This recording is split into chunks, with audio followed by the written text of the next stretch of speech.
ಎಲ್ಲರಿಗೂ ನಮಸ್ಕಾರ. Welcome to the YouTube channel. ಇವತ್ತು ನೋಡ್ರಿ, ಕಾಂತಾರ ಪಾರ್ಟ್ 1. ಈ ಸಿನಿಮಾದಲ್ಲಿ ಏನೇನಿದೆ ನೋಡೋಣ. ಕಾಂತಾರ ಸಿನಿಮಾದಿಂದ ಒಂದೇ ವಾರದಲ್ಲಿ KGF ಗಿಂತಲೂ 500 ಕೋಟಿ ರೂಪಾಯಿಯನ್ನು ಗಳಿಕೆ ಮಾಡಿದ್ರಿದು. ಈ ಸಿನಿಮಾದ ದಾಖಲೆ ಮುರಿದ ಕಾಂತಾರ 1 ಸಿನಿಮಾ. ಕಾಂತಾರ ಬಿಡುಗಡೆಯಾದ ಒಂದೇ ವಾರದಲ್ಲಿ ಬರೋಬ್ಬರಿ 500 ಕೋಟಿ ರೂಪಾಯಿಗಿಂತ ಹೆಚ್ಚಿನ ಗಳಿಕೆಯನ್ನು ಕಂಡೈತ್ರಿ. ಈ ಒಂದು ವಾರದಲ್ಲಿ 509 ಕೋಟಿ ರೂಪಾಯಿ ಗಳಿಕೆ ಕಂಡು ಹೊಸ ದಾಖಲೆಯನ್ನು ನಿರ್ಮಿಸಿದೆ. KGF ಸಿನಿಮಾದ ದಾಖಲೆಯನ್ನು ಇದು ಏನು ಮಾಡಿದ್ರಪ್ಪ ಅದು ಮುರಿದೈತ್ರಿ.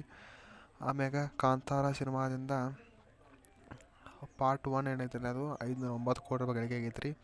ಆಮ್ಯಾಗ KGF ಸಿನಿಮಾ ದಾಖಲೆಯನ್ನು ಮುರಿದೈತೆ ನೋಡ್ರಿ. ಆಮ್ಯಾಗ ವಿಶ್ವದಾದ್ಯಂತ ಕಲೆಕ್ಷನ್ ಕಾಂತಾರ ಧೂಳು ಎಬ್ಬಿಸೈತ್ರಿ.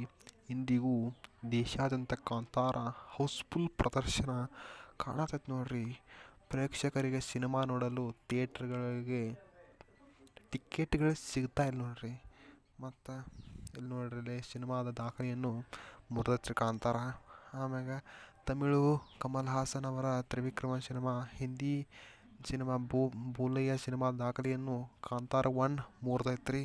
ಅಂದರೆ ಒಟ್ಟಾರೆ ಹೇಳಬೇಕಂದ್ರೆ ಎಲ್ಲ ಚಿತ್ರರಂಗದಲ್ಲೂ ನಮ್ಮ ಕಾಂತಾರ ಚಾಪ್ಟರ್ 1 ತನ್ನ ಒಂದು ಹೆಗ್ಗಳಿಕೆಯನ್ನು ಮುಂದೆ ಹೊರ್ಕೋತ ಹೊಂಟೈತೆ ನೋಡ್ರಿ. ಈ ವಿಡಿಯೋ ಇಷ್ಟ ಆಗಿತ್ತು ಅಂದ್ರೆ ಲೈಕ್ ಮಾಡಿ, ಶೇರ್ ಮಾಡಿರಿ, ಸಬ್ಸ್ಕ್ರೈಬ್ ಮಾಡಿರಿ. Thank you for watching.